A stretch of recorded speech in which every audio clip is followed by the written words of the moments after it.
Good morning, everyone. We're continuing here in the KITZUR HILCHOS SHABBOS. The laws of Hadlakas Ner is lighting the candles Friday night. And this little section is entitled Mihim HaMechuyavim B'Hadlaka, who is obligated to light the Neros. For Kesavnu, we already wrote Shechiv Hadlaka Chal Kol B'nei Habayis. The obligation to light candles in the house really rests upon every member of the house. Ve'ayidei Hadlaka Achas, through one person lighting the candles, kulam yotzim as a mitzvah, everybody in the house fulfills the mitzvah. So one person lights for the entire house. It doesn't matter whether the husband is in the house or he's traveling along the way.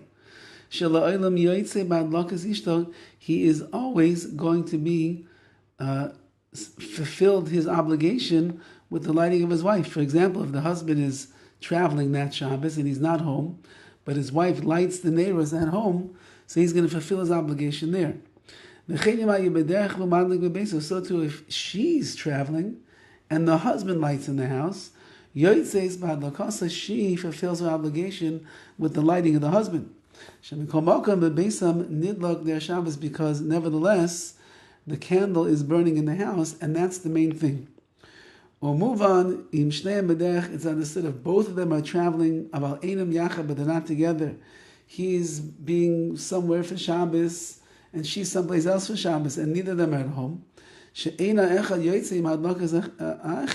case, since no one's lighting in the house, even though that she's going to light the candles wherever she is, he doesn't get his obligation fulfilled, and he's lighting the candles where he's staying. It doesn't fulfill our obligation because they're no longer in the house. So each one would have to light separately.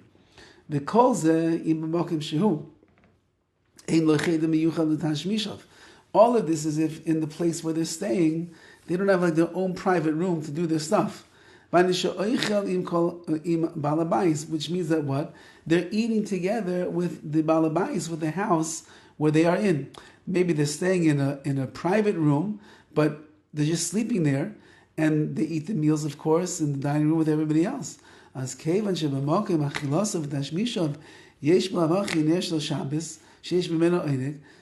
that they're staying in someone else's house, and that person's house that they're staying in lights their candles, and therefore there's Einik Shabbos, there's the pleasure that they get from the candles and the like. They're able to fulfill their obligation of the Shabbos candles,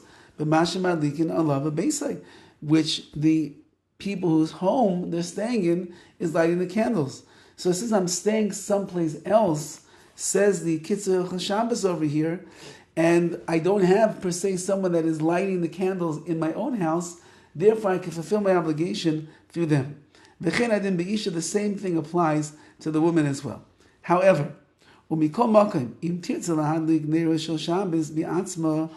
the woman would like to light her own Shabbos candles, even though she's in somebody else's house, she's allowed to do that.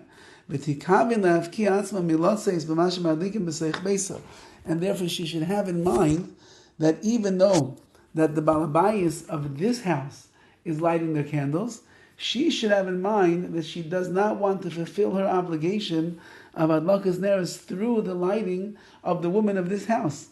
And therefore she's allowed to light her own candles even in the place where the woman of this house is lighting her candles. And he writes over here, it's better if she, the one that is the guest in the house, could light her candles beforehand. That way it shows that she is lighting for herself and she's not being overshadowed, so to speak, by the candles that are already being lit in the house.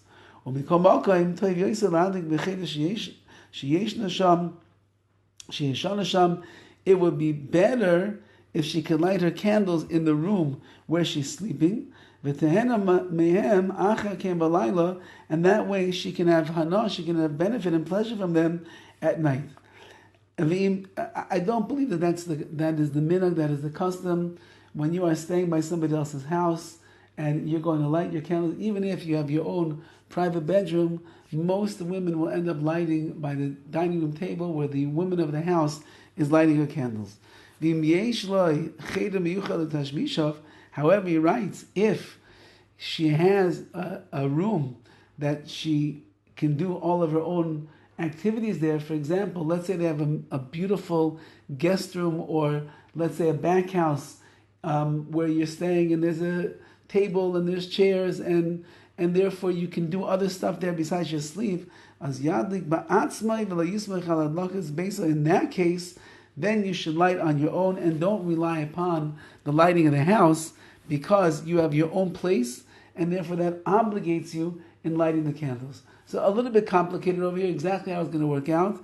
But if you're just sleeping by someone's house, so then certainly you should light your candles, and it would seem to be together with the Balas Abayis, with the woman of the house.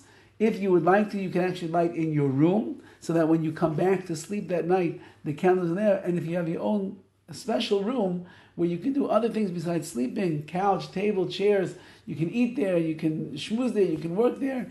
So then, says the KITZUR, you should end up lighting certainly in there, and don't rely upon the lighting of the household itself. All the best.